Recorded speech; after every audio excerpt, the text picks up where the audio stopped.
Jealousy is an overpowering emotion. She was consumed with his meager holdings. Next, you'll be leaving everything to her and nothing to the boys. It has no borders or limits. She told her to be careful or she might get a knife. And age is no barrier. It's not something you really see very often.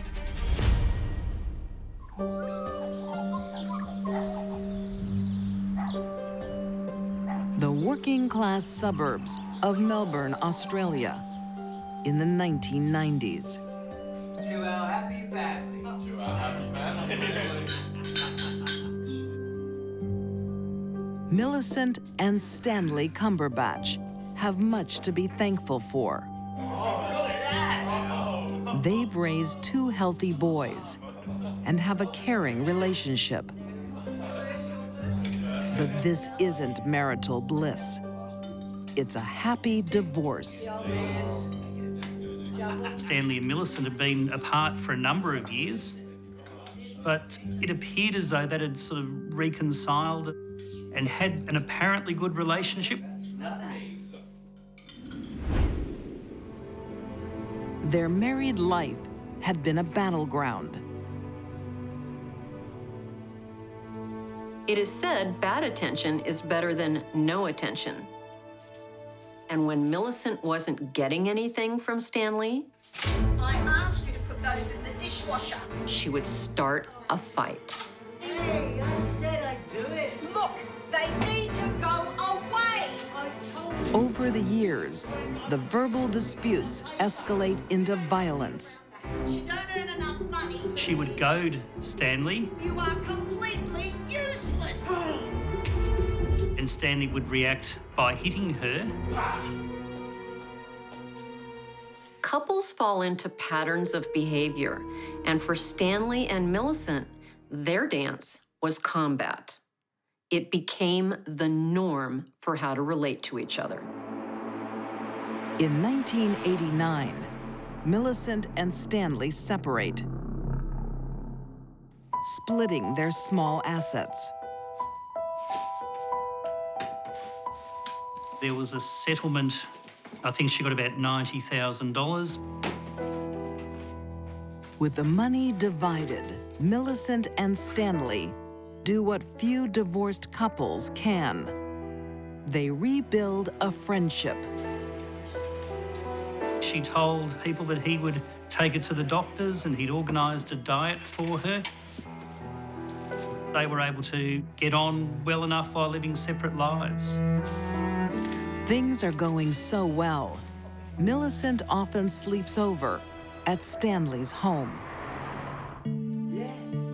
but strictly in the guest room. So, what time? She was quite comfortable turning up at his house and being in the same place as him.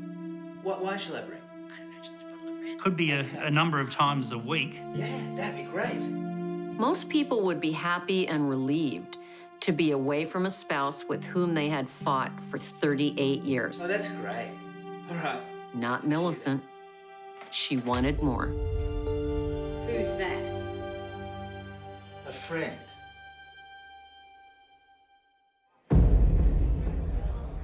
When Stanley finds new love in 1996, old hostilities resume. Hello, Stanley.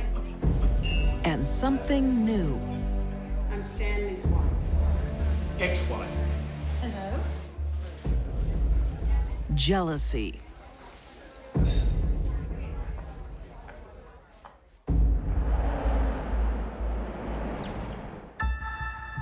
While Stanley's affair doesn't last much longer than a year, Millicent doesn't believe him. Millicent seemed to have thrived on the jealousy. She believed he still loved her, and she couldn't stand it. Millicent doesn't want Stanley, but she doesn't want anyone else to have him. Hello. This is Millicent, Stanley's ex-wife. Oh, can I do for you, Millicent? Stay away from my ex-husband. I haven't spoken. There were signs Millicent was going to do something bad. But if you're not careful, you'll end up with a knife in your back. Certainly calling Stanley's ex-girlfriend and threatening to stab her in the back with a knife. Pretty strong signal. And yet, she was ignored. Can you believe it? He's still seeing that woman. Oh, you should have heard him. Oh, I'm worried he might leave us something. He lied to me. Millicent's working herself up into a frenzy. Well, he has upset me. I'm upset because he's probably going to cut me and the boys out of his will. She fears their sons will be shut out of what is rightfully theirs. You and your brother should get everything when I go. There was no evidence that he was going to leave it to the other woman. As far as we know, he was going to leave his estate to his family. She would talk about this often, almost to the point of obsession. Millicent became so obsessed, she took matters into her own hands. Millicent had to control everything. For Millicent, where there's a will, there's a way. Melbourne, Australia, September 2000. 72-year-old Millicent Cumberbatch has one thought on her mind. Next, you'll be leaving everything to her and nothing to the boys.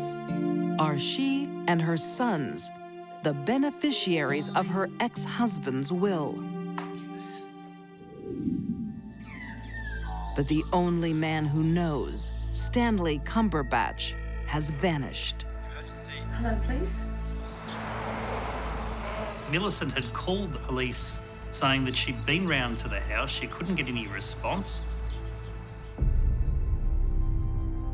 Yes, I've been over, I've knocked on the door, but there's just no reply. Okay, we will send someone over there as soon as we can. Thank you, I really appreciate it. Thank you for your call, ma'am.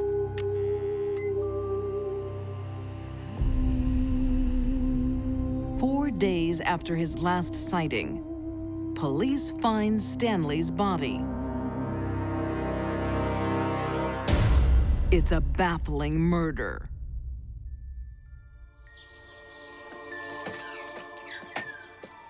There are few leads and no motive when police deliver the grim news.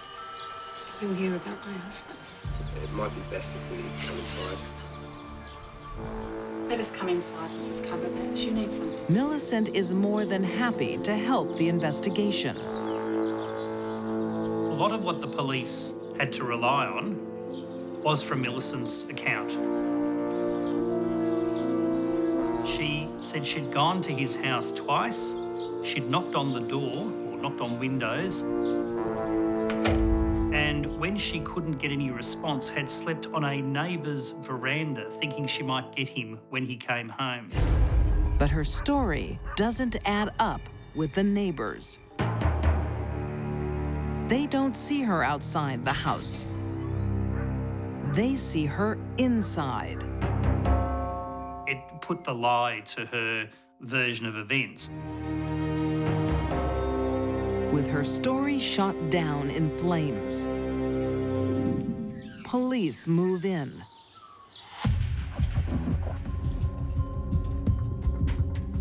Police then went to her house. They executed a search warrant. Don't go in there.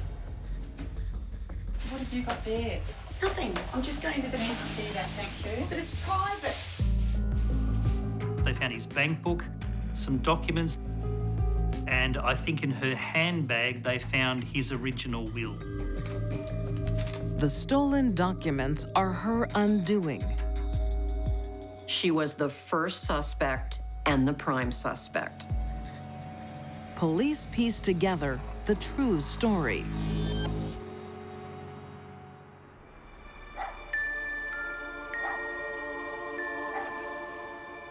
On the 5th of September, 2000, consumed by years of resentment,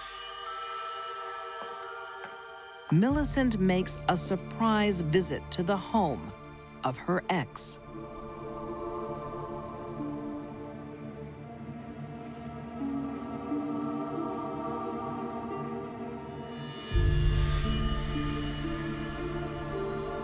Stanley pays the ultimate price for her insecurity.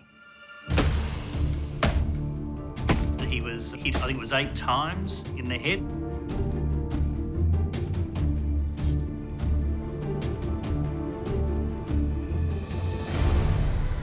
Was also stabbed after that in the back and I think in the throat.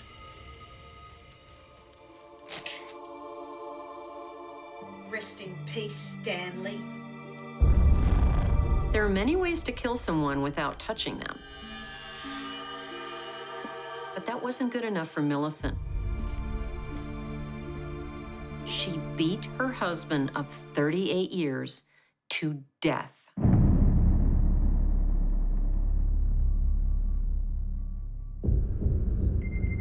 Millicent may not look like she has the means, but her motive is beyond doubt. The motive seemed to be greed. It almost seemed to go a little beyond the normal idea of, well, I just want the money. Jealousy and greed are two of the most common motivators of murder. And Millicent was a green-eyed monster. On May 9th, 2002, Millicent May Cumberbatch is found guilty of murder and sentenced to 15 years in prison. Certainly a hefty sentence for her age. It meant that she'd be 84 before she would be released from prison. No one close to Millicent thought the senior citizen capable of such a horrific crime. We don't think of grandmothers as murderers. Millicent is proof that a woman is never too old to be a killer. Children are taught to obey their parents. Edith was incapable of being a good mother to her son. But what if mommy asks you to help commit murder? If evil ever visited Glasgow, it visited Glasgow that night in that flat. Open the door!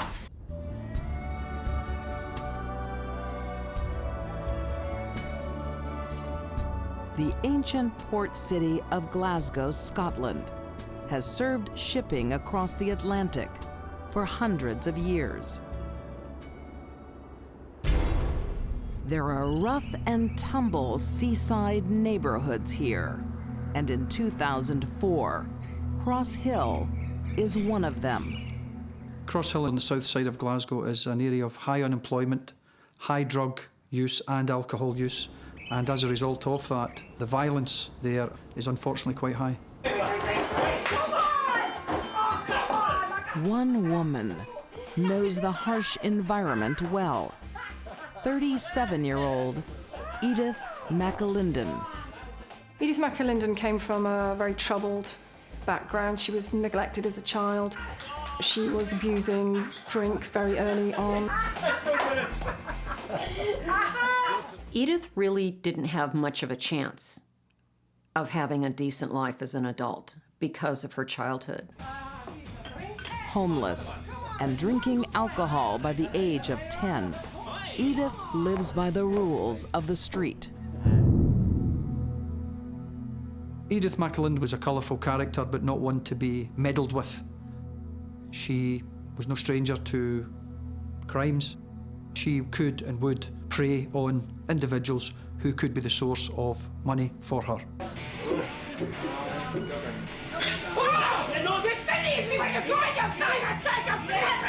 She was also known for having a very short temper. She was quick to use violence. She was into prostitution, drinking, bullying, assaulting people before she was even an adolescent.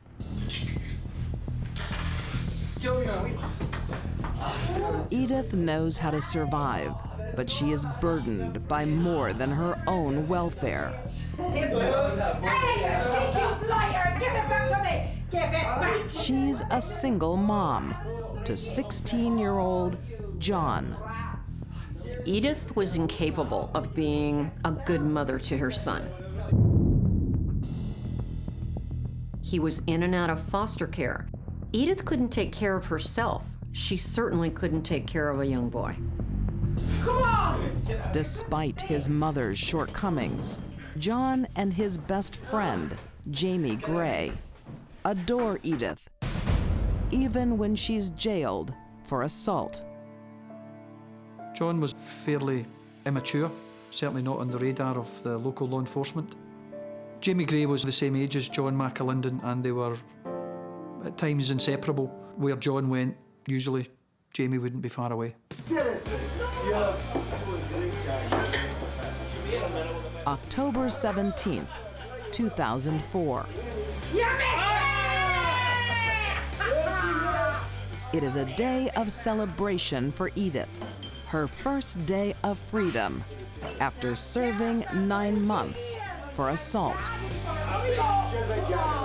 Edith had been released from prison and had spent that time in a very serious drinking binge.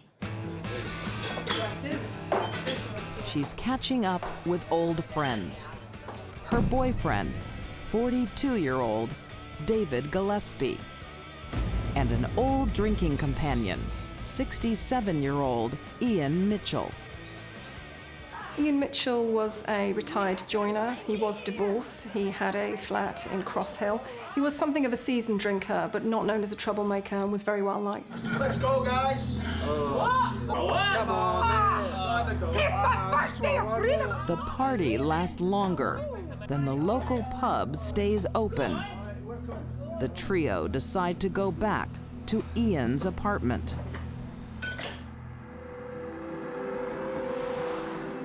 The three had returned to Ian Mitchell's flat to continue with the drinking session with excessive alcohol in the flat in the comfort of that home.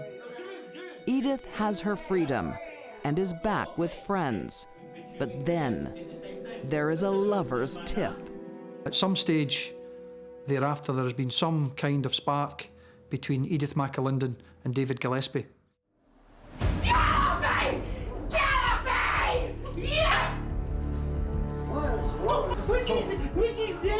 She's got something wrong with her. What the disagreement was, no one will ever know, but Edith lost her temper entirely. She went to the kitchen, she came back with a kitchen knife. Natalie, I can't believe it! And she stabbed David in both of his legs. Something annoyed her, and she just went straight to the top level and meted out violence, which eventually caused his death. He simply sat and bled to death. 1 day out of prison, Edith's temper shows its true potential. And it's only just the beginning.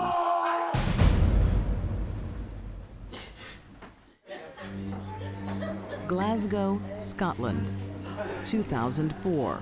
On the day 37-year-old Edith Malindon is released from prison after an assault charge. She is getting into more fights. Within hours of being freed, she ends her relationship with 42-year-old David Gillespie by taking his life. There is a witness, apartment owner Ian Mitchell. I get the boys! What the? I get the boys! He doesn't flee, but waits while Edith gets her son, John, and his friend Jamie to come and help.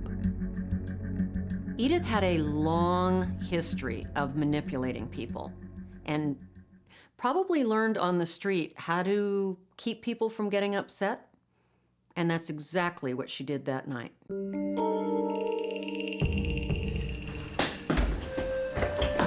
Go pay the taxi, the boys are here! Go! Go! And indeed, Ian Mitchell was conned into going down and paying for that taxi. He would have had an opportunity to escape at that point, but didn't realise what was in Edith Malindon's mind. Ian saw everything. Okay, now what did you bring? Edith doesn't want the boys to get rid of the body. She wants them to get rid of the witness. Ian Mitchell would or could be a source of her having to return to prison, and that was not a thought that she wished to court anytime soon. The boys have no grievance with Ian, but for Edith, they are prepared to take his life. Edith was skilled at getting men to do things that she wanted them to do, and her son was no different.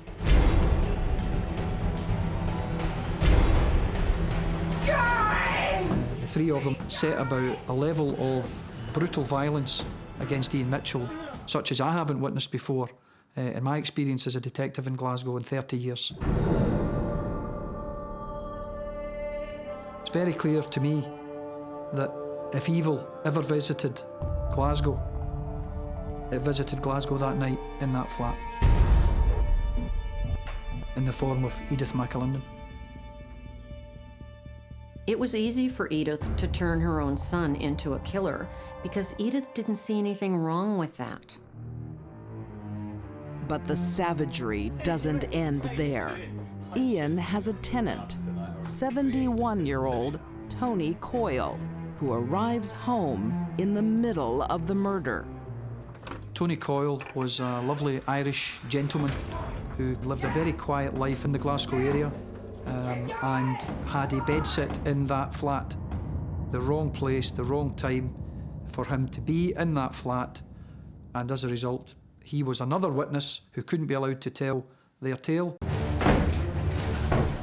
Get him! Get him, boys! Get him! Get him! Go, go. Tony manages to lock himself in his room. Open the door! Get him, boys! Come on, open the door! Come on! She had to get into that room. She had to get hold of that man, and she had to kill him. Hurry up! Get in there! Come on! I can't even imagine what must have been going through Tony's mind, the fear he must have been feeling. Go! Go! Get it! Come on! Get it! Once they gained access, they assaulted him in that bedroom.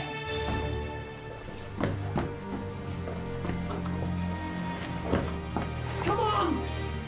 I have never seen violence on such a scale in any of the crime scenes that I visited before or since. 3 innocent men, fatally assaulted. But Edith wants to make sure. One way that she was going to be sure was to pour boiling water over these men.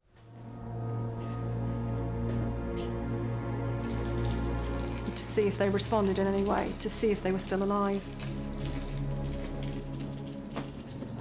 If Edith was capable of doing that, she was capable of doing anything.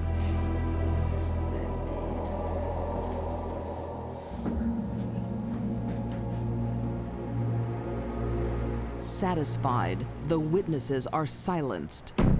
Edith orders the boys home, but she stays and gets a neighbor to call the police. You gotta take care of her. Bring up! David! Wake up! They found Edith Malindon cradling the body of David Gillespie. Ma'am, what's happening? What's happening? Someone's killed my boyfriend! It's a dangerous move for a murderer to stay at the scene, but Edith thinks she can act her way out of it. Edith had come upon the scene and found these poor gentlemen already dead. There must have been a fight between them all. And she carried that off quite well. But Edith's son, John, is telling another story about his murderous deeds. Police find it hard to believe such violence could be the work of teenagers until they examine the boys' clothes. We found aerial transmission of blood from the victims on various parts of their clothing. The people wearing those items of clothing must have been in close proximity when the injuries were inflicted. With overwhelming evidence, the trio are charged with the 3 murders. They plead not guilty, but change their minds once the jury sees the horrific crime scene video. It was like something out of a horror movie. Such a very small area in one room where multiple attacks, multiple injuries and multiple victims were strewn around with evidence everywhere, broken tables, chairs, overturned blood, pieces of human tissue on the ceiling. It is dubbed the House of Blood. That video must have had an effect.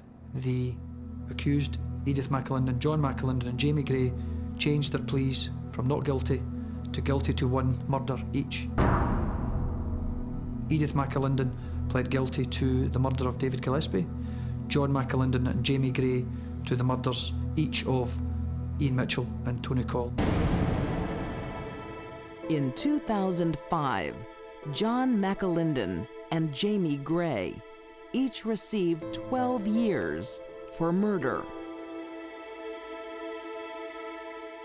Of the many tragedies of the case, one of them is that Edith Malindon has caused her son and Jamie Gray to become 2 of the most violent murderers in Scotland. I find that still quite difficult to wrestle with, and it challenges my belief in mankind and womankind.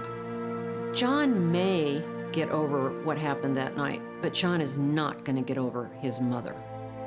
She ruined his life. Edith Malindon gets life with a minimum of 13 years. She is eligible for parole in 2018. Edith didn't kill as many people as other killers have, but she's one of the most evil I've ever seen.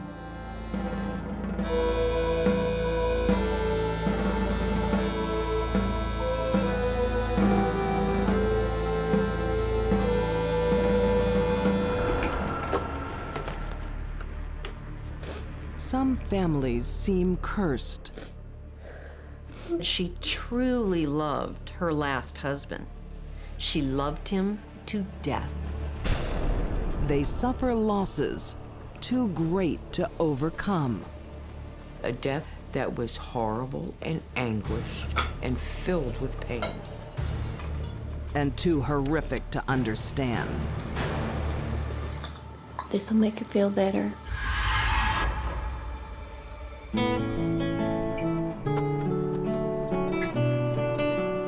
1950, downtown Montgomery, Alabama. 51-year-old Claude Martin is a newly married man. There she is, your new stepmama.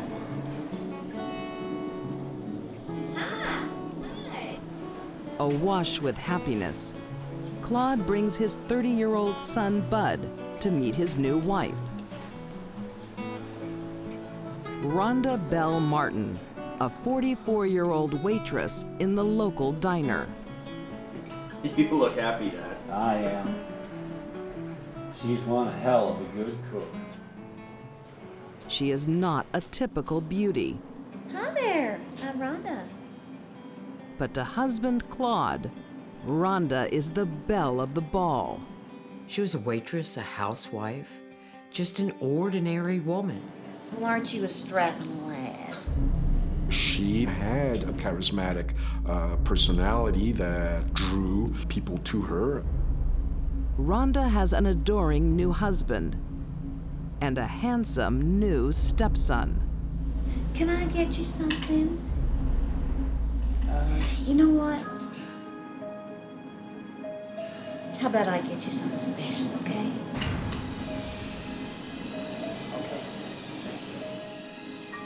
The small family is content and complete. Isn't she great, Bud? Yeah, she's real nice, Dad. Then tragedy strikes. Just 1 year after marrying, Claude gets a mystery virus. We gotta get him to the hospital. I'll take care of him better than any nurse will. Rhonda is an attentive wife.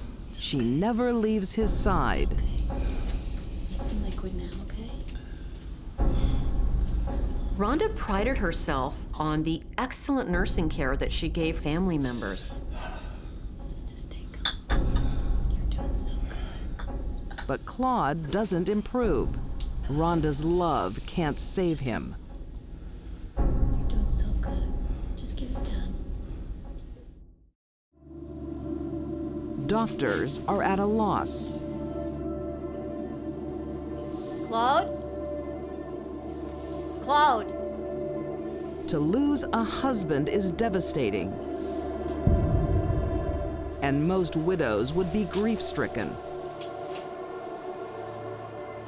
But Rhonda quickly finds solace in the arms of forbidden love. After he died, she had her eye on her own stepson.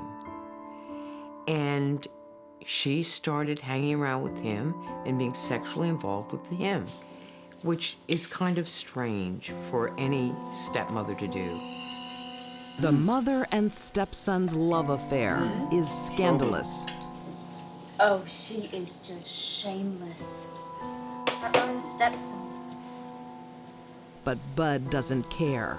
He's fallen for the same charm that snared his father. Amazing.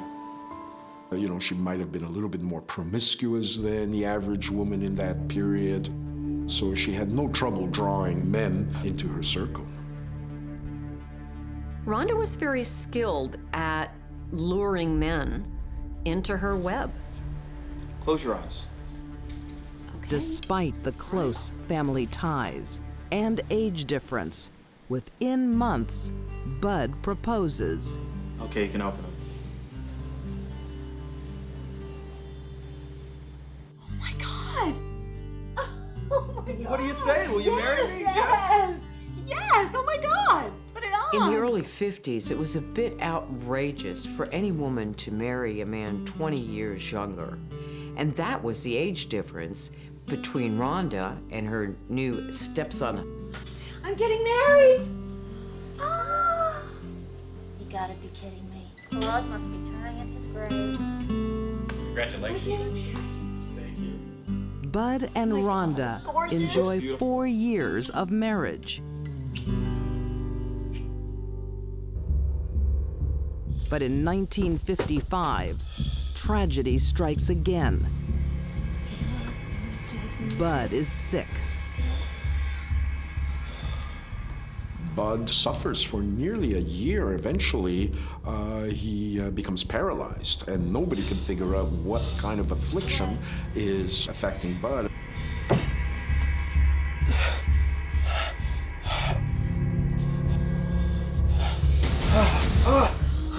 Medical intervention pulls Bud from the brink, but doctors want to know what put him there. They find the answer by analyzing his hair. At the hospital, they discovered that Bud has been poisoned, and he had arsenic in his system. Suspicion begins to swirl around Rhonda. Obviously, they now begin to look at the wife who was already, it was controversial, this marriage, and they begin investigating Rhonda's past. Police discover that death follows Rhonda like a gloomy shadow. 2 husbands, 3 of her 5 children, and her mother.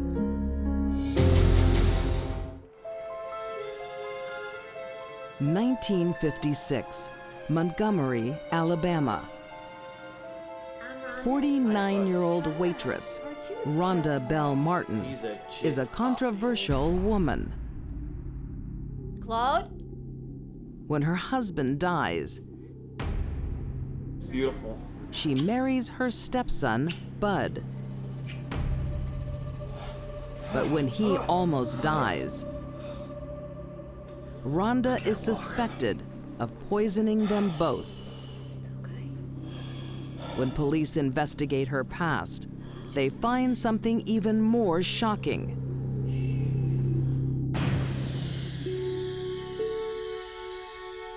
Almost almost 2 decades earlier, in 1937, Rhonda is married to her first husband, George Garrett.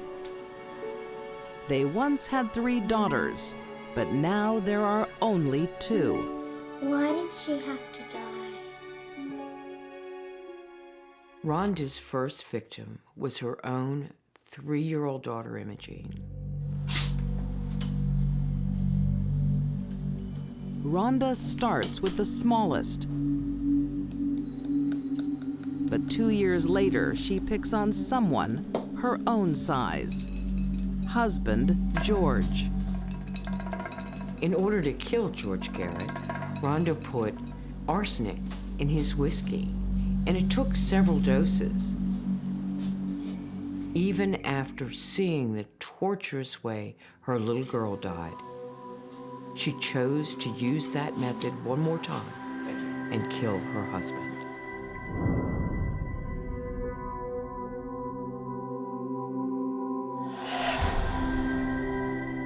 Rhonda used a method of murder very common among women serial killers: poison. It allows the killer to poison their victim and then move away and let the poison do the dirty work. The killings seem even more senseless because Rhonda isn't getting any real financial reward.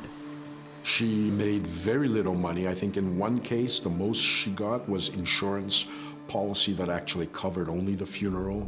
So certainly profit motive may not be the issue, but then again, with serial killers, they don't think like us. Serial killers can kill you for a cigarette.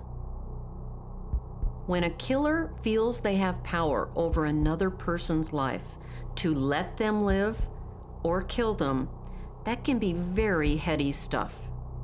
And when they do it, they like it. For Rhonda, the benefit of death is death itself.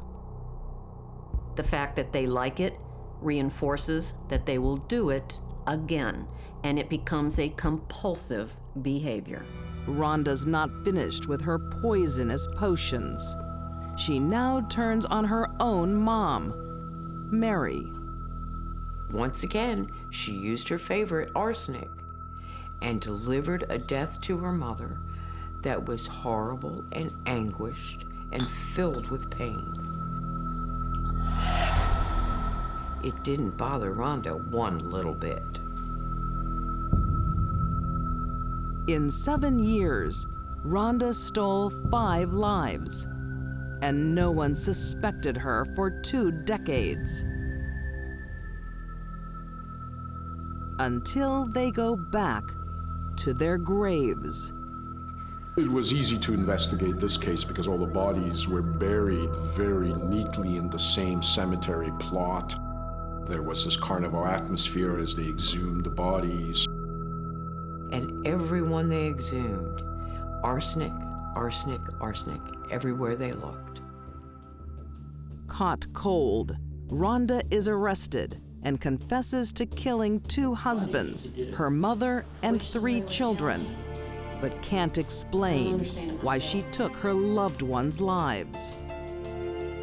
I can understand someone saying they don't know why they did a killing, but Rhonda kept doing it. I think she simply didn't want to admit that she liked it. But there is one truth Rhonda can accept. No one is safe unless she's behind bars. Do you think you're going to get out of this place? I don't want to get out of this place ever. Rhonda was so aware of her compulsion to kill, she actually advised prison authorities that if she were released, she probably would do it again. But she isn't in prison for long.